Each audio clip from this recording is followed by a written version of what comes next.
Welcome to Oklahoma Gardening. Just when you think the gardening season is over, join us as we take you to greener grounds in Sand Springs. Then we head to Guthrie to visit Wanderfolk to learn about their botanically infused drinks.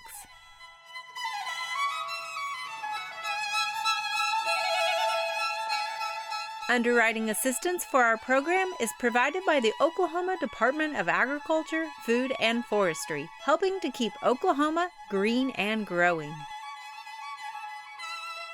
So if you're looking for an easy, low-maintenance perennial,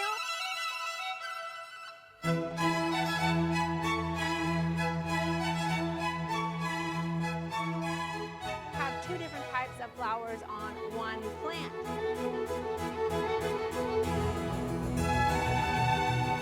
Capsaicinoids that gives the pepper its heat.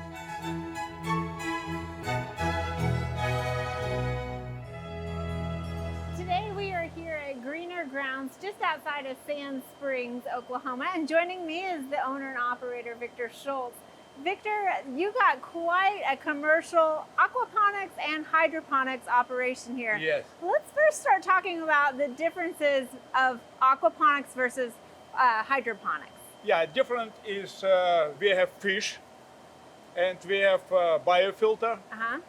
Everything is biology. Okay, and so this system behind us is aquaponics that we're talking about. All what you see here in this building is aquaponics. Okay, so and we've got some giant tanks back there that are holding what kind of fish? Yeah, tilapia. Tilapia, okay. This is warm water fish. Okay. Very important for Oklahoma. So they're very hardy fish, and of course they're putting the fertilizer into the water system, right? Yes. Tell us a little bit about the biology that happens then after that. Yeah, this is what we do. We feed the fish, and fish have solid and liquid. So everything going to biofilter, and first become ammonia. And first tanks we have other ammonia, and then which is a toxic nitrogen. This is toxic. Right? Yeah. And this is bad bacteria. Yeah. And this bad bacteria runs over to another tank, to another filter. Okay. And this is nitrite bacteria. So, and this nitrite bacteria is very good, only very bad for the plants. Okay. So, this nitrite bacteria runs to another tank, nitrate bacteria. Okay. And this nitrate bacteria become a good bacteria for plants. So that bacteria then converts your bad nitrogen into your good nitrogen that's usable for the plants at that point. Yes. Now I noticed there's kind of a unique component in one of those filters. It looks like pinwheel pasta in there or something. Tell us a little bit about that. Yeah, this is a tank where we have nitrate bacteria, and all water runs from the fish, from ammonia, nitrite to nitrate, and this is we have some spacer to multiply and become more from good bacteria. Right. Okay. So, and this is this tank where we have this very strange plastic. So you need that surface area for that bacteria to really grow, and of course you got oxygen, right? Oxygen's important. And this bacteria grows when we have is enough oxygen and food. This nitrite bacteria. Right. So once that good nitrogen has now been converted through the system, what happens? How does that water then flow into individually each one of these, or can you talk about how it gets into these tanks behind us here? Yeah, we built our system. This is commercial, and everything you cannot see everything runs underground. Okay. So only what you see, this is rafter, and from the tanks, this water, good bacteria, runs to the plants and return again clean water to the fish. back to the fish. Yeah. So the plants are actually an important component also for the fish then, right? Because they're further cleaning that water. Yes, this is a filter. Biology filter is best filter for the fish. Yeah. We have clean water, Okay. nice fish, no smell. And your fish look very healthy. I mean, I've never seen such huge tilapia. I kind of asked you if there was a magnifying glass on them because they look so massive. Yeah, this is also important. When you have aquaponics and you like good plants, healthy, nice, you have to give good food. And this is also, we feed our fish also with purina, special for this fish. Oh, okay. Okay. So even the inputs of the fish food are important to the whole system. Right? Very important. Yeah. So let's talk about, so the hydroponics has eliminated the fish aspect, but you still don't have any soil. So let's talk a little bit about how those plants are growing. What's that system of hydroponics that you're using? Yeah, hydroponics, this is also a system, dripping system. And all what we need as well to support roots. So, and this is pure light what we use as well. People have different system, Right. different kind of product as well to support. Yeah, I've seen clay, so y'all are using perlite. Okay. Yes, and we find as well for us as well much better pure light. So we put as well, we plant as well seedlings as well in the pure light, and then we have as well a dripping system. This in 30 minutes, so 5 minutes drips in the system. Okay. So, and this is all as well what plants need as well. All fertilizer with the water, right pH. Right. So, and then everything is going good. Okay, and there are trellised up and stuff in there. So I didn't see any tanks. Where are the tanks for that water system? Yeah, normally people put as well underground tanks. So I'm from construction, so I decided to build a basement. So, and I put everything in the basement, and we control all our hydroponic from the basement. Okay. So I know a lot of times that for the home gardener, we're often thinking, you know, NPK and that sort of stuff. But you also have to provide micronutrients. So does the fertilizer that you're using also provide that as well? Yes. Okay. So we put together two components, and then we add in the water, prepare a tank with all fertilizer for tomatoes. Okay, all right. So I know one of the kind of counterintuitive things is that we know plants need oxygen in their root system also. So how is that oxygen being provided when they're literally sitting in water, it seems Yeah, like? and this is number one by Aquaponics. Uh-huh. So when you put the seedlings in the flows, they die. Uh-huh. So they cannot breathe. Okay. So you have to put oxygen in the water. And this is what Yeah. you see when you, so this is the bubbles, Oh, okay. and this is air stones. We have blower, this all air blowing through the air stones and become oxygen for the plants. So even though they're sitting in water, they're still provided with enough oxygen that their roots can have that and take them up. Yeah, when you put not enough air stones, Yeah. you can see these waves in between the plants not growing. Oh, okay. Okay. So you have to put enough air stones, enough oxygen Okay. for the plants. Well, Victor, I understand it's your wife that kind of handles the plant side of it. So if you don't mind, I'm going to go try to find her if that's okay. Yes, we can talk to my wife. All right. Thank you so much. Thank you.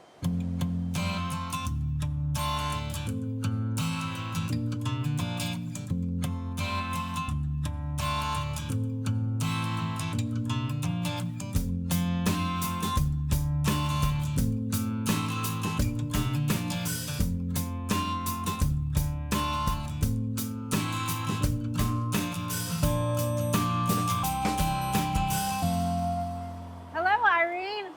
I hear you're the plant lady. So tell us a little bit. It looks like you were inspecting for insects.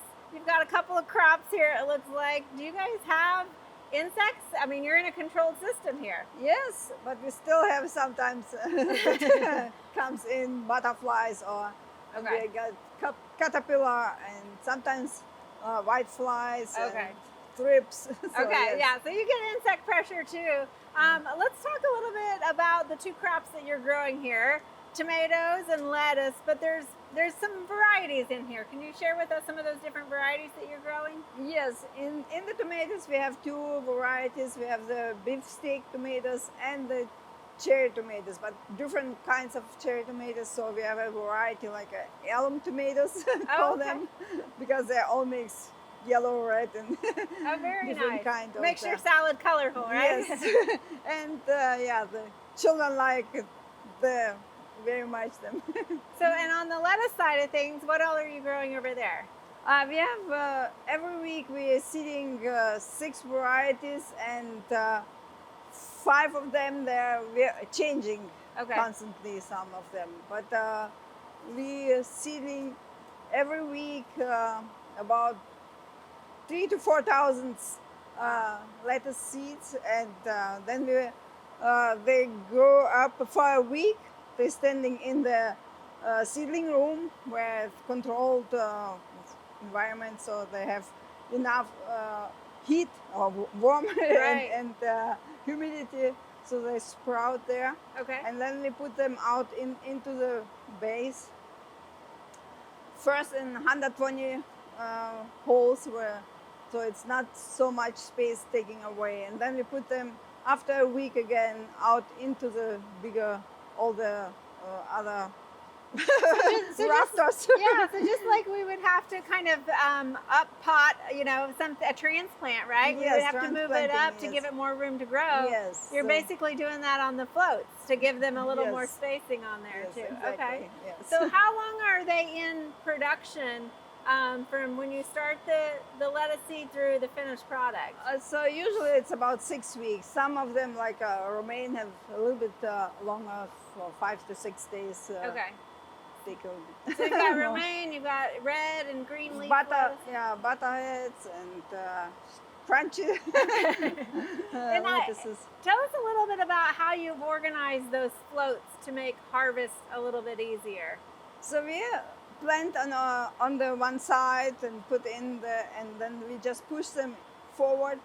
And as they grow up, we harvest in front, and so the next one comes again. We wash the rafters and disinfect them Okay. and put them with the next plants again in. So you're literally able to take your harvesting right down the center of your greenhouse Exactly, as they yes. both come towards you. Yes, That's yes, pretty neat. just- So obviously these tomatoes are completely different, and I mean, if anybody doubted that tomatoes was a vine, you can see it for sure here. It looks like mainly indeterminate tomatoes that you're growing. Yes. So tell us about this unique system of, it almost looks like yarn you've got tangled Yes. around here. Tell us a little bit about it. Yeah, we are growing them for 10 months, up to 1 year, depends the variety.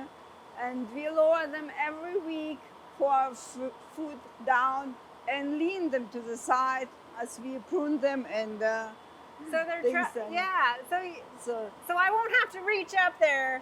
By the time those are ripe, they're going to be further down here, right? exactly. We harvest just down here, Okay. and as they grow and ripen, we just harvest on this area here. Down So again, you got the ripe product coming down to you. there. Yes. So this particular plant, like we're looking at, is not necessarily to this or that bucket. It's to maybe several buckets down the way. Yes, yes. It depends how long it grows, so it can up to 30 feet.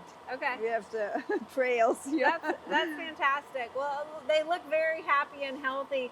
Can you tell me a little bit, like, are you harvesting this stuff daily, weekly, and where is it going? We're harvesting 2 times in the week on the tomatoes. Mhm. So, and we give them to a union school, buying them for the children, and also food bank and the cherry tomatoes. They are going to resource stores. We sell them in the resource. Oh, that's Like, fantastic. Okay, so we can get fresh fruit at our Research Grocery Store here. So. Yes. Well, Irene, thank you both, to you and your husband, for allowing us to come visit you guys today. Thank you. This is my pleasure. Thank you.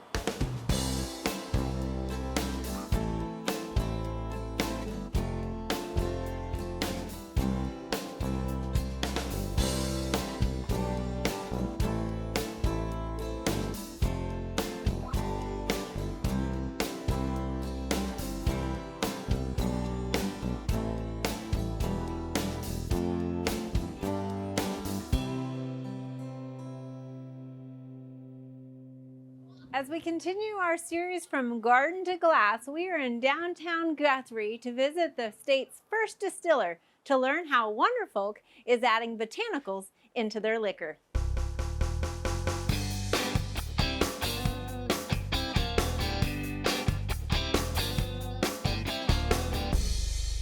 Hello, Jeffrey. Hello. So I hear you're the head distiller and head of spirits here. Maybe you can help me understand a little bit about some of the products that y'all supply and the botanicals that go into them. I'd love to. So tell me first what you guys do here at Wanderfolk. Well, here at Wanderfolk, we distill. We are a distillery first and foremost. So distilling, you're making ethanol, right? So ethanol-based beverages like your vodka and gin, various types of whiskey. Basically, here in Oklahoma, we make anything we can from grain. Okay. Yep. And you're making some of that from Oklahoma grain, or? Yeah, that's correct. Yeah. So we use rye sourced from here in Oklahoma, as well as barley right now, and also some corn. Okay, very good. So you also, what really brought us here was the fact that you're infusing botanicals into some of your liquors. Can you tell us a little bit about how that came about?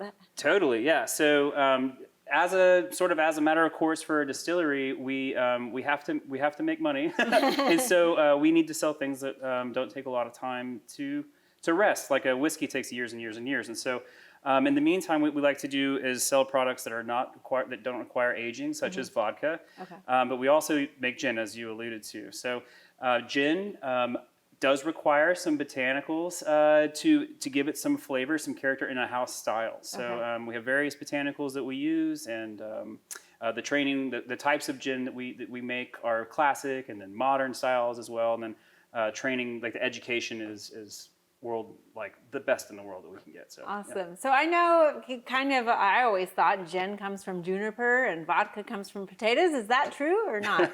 So yes, you are required to use juniper in gin. So if you don't like juniper, gin you might have trouble with. But on vodka, no, you don't have to use potatoes. That's probably a great marketing campaign from somebody in Eastern Europe. But vodka can be made from anything. So our vodka is made from 100% corn. Obviously, that's a staple crop for the United States, so it makes sense. But it can be made from anything from fruit or any other type of grain. And then gin, as you alluded to, has to be made from juniper. But we can also throw in some other botanicals. And so the juniper can be a huge part of that ingredient list, or it can be reduced to just a small portion, and then you can throw all these other botanicals in there, maybe a lot of citrus or floral aspects. Things to almost go with the juniper that might make it taste almost not like juniper at all. Okay, so and all of those go through the same kind of distilling process that beer goes through initially, is that correct? Or so beer doesn't get distilled, beer is fermented. Okay, sorry. But distillates are also fermented just like beer is. Okay. So all distillates start out as a beer or a wine in the instance of brandy, right? Okay. So we just want a sugar source.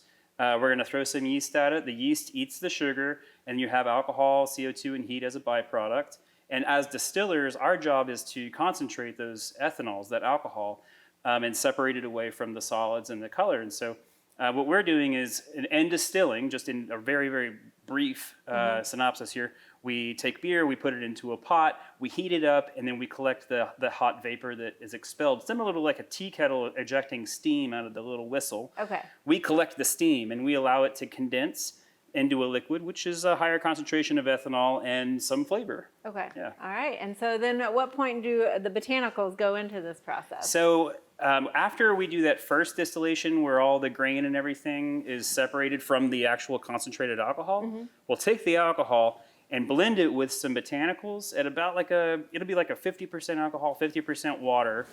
and then we'll actually put the botanicals, allow them to steep for about 24 hours, and then we'll redistill that again. And so you're essentially making essential oils that are solved based, or they're with an ethanol solvent. Okay. If that makes sense. So there's a whole recipe, I would imagine, just with the botanicals. Walk us through that process of how you came up with some of your different recipes. You got it. So as we said earlier, gin, you have to use juniper. And so it was only a question of how much juniper do we want to use, and at what part of the process in distilling do we want to add the juniper.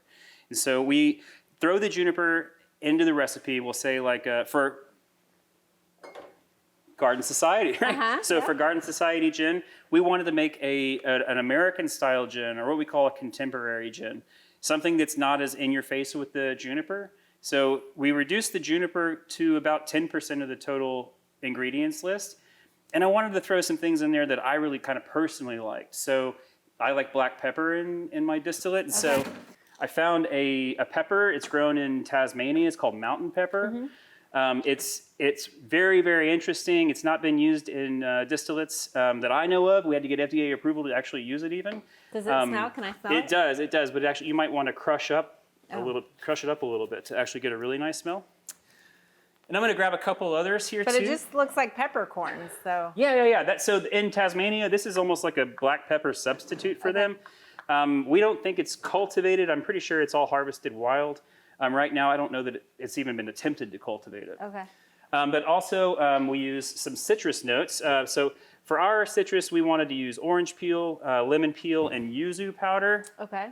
Yuzu powder. Is that what this is here? Yeah. So these, you can see these are dried peels of lemon and orange. And then this is a powdered peel of yuzu. And yuzu is like a Japanese citrus. So has a nice like floral note to it. I don't really know how to describe it other than it just smells like dessert. It smells like a lemon bar. It's really, really nice. Yeah, it has kind of a lemon cake smell to it or something. Yeah, exactly. Yeah. And of course, orange and lemon. So all three of those make this really nice example of citrus in the gin. And that's the Garden Society gin is a very citrusy gin. Okay. And then we'll also use, I forgot to mention this earlier, but this is actually lavender that was harvested and grown here in Oklahoma. Oh. So this lavender was actually, this is this year's crop. So this comes from the Pauls Valley area.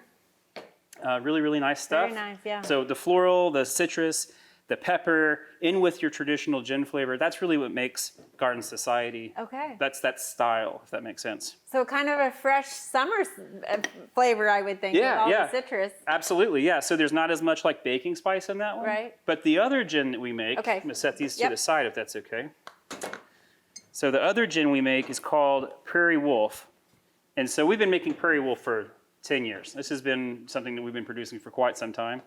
But this one was actually recently adjusted. The botanicals were adjusted. We included an additional baking spice element. Okay. So this is more of like a traditional, a lot of juniper in there, but the juniper is it's the best juniper we can buy in the world. It's from northern Italy, from Tuscany. We use cardamom. If you're familiar with cardamom, it's got this really nice like light menthol note to it. And then coriander, tons and tons of coriander. So for like a coriander citrus note. And then licorice root and angelica root. So a little more hit you. Yeah. Your flavors. Yeah, a little bit more punchy. But yeah, the juniper berries, which I haven't brought it down yet. I don't know why, but these juniper berries, I mean, what you're looking for is like, for juniper berries, you want consistency of color, which we have throughout the batch here. And then we're looking for them to just kind of break apart really easily with your fingers. And on the inside, you can see there's a little bit of like a shiny like sap substance. That tells you have a good moisture content. They were picked fairly freshly. That's what you have to have for good. So that's the oils in there that are going to be steeped out and then distilled out.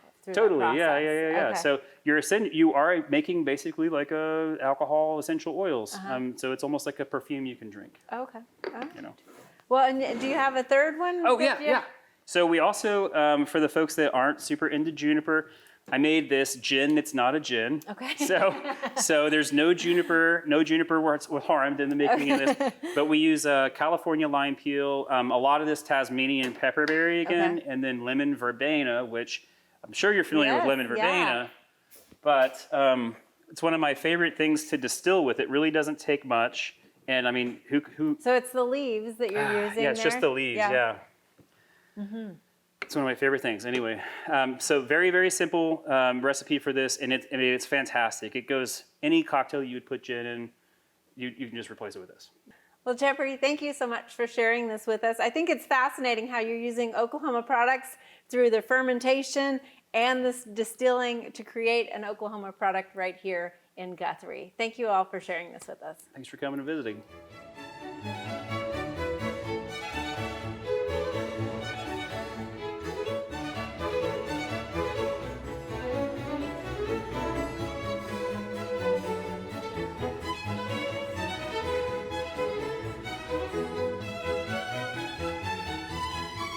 There are a lot of great horticulture activities this time of year.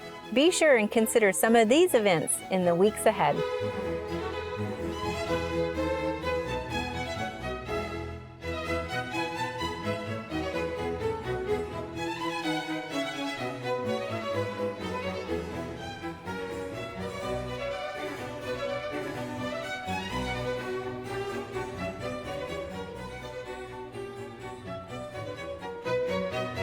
Join us next week as we wrap up another season of Oklahoma Gardening.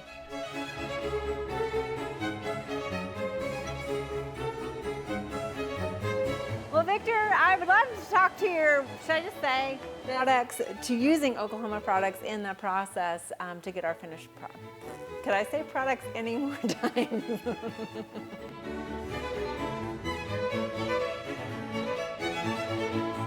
To find out more information about show topics as well as recipes, videos, articles, fact sheets, and other resources, including a directory of local extension offices, be sure to visit our website at oklahomagardening.okstate.edu. Join in on Facebook and Instagram. You can find this entire show and other recent shows as well as individual segments on our Oklahoma Gardening YouTube channel. Tune in to our OK Gardening Classics YouTube channel to watch segments from previous hosts. Oklahoma Gardening is produced by the Oklahoma Cooperative Extension Service as part of the Division of Agricultural Sciences and Natural Resources at Oklahoma State University. The Botanic Garden at OSU is home to our studio gardens, and we encourage you to come visit this beautiful Stillwater gem. We would like to thank our generous underwriter, the Oklahoma Department of Agriculture, Food, and Forestry. Additional support is also provided by Greenleaf Nursery and the Garden Debut Plants, the Oklahoma Horticulture Society, the Tulsa Garden Club, and the Tulsa Garden Center.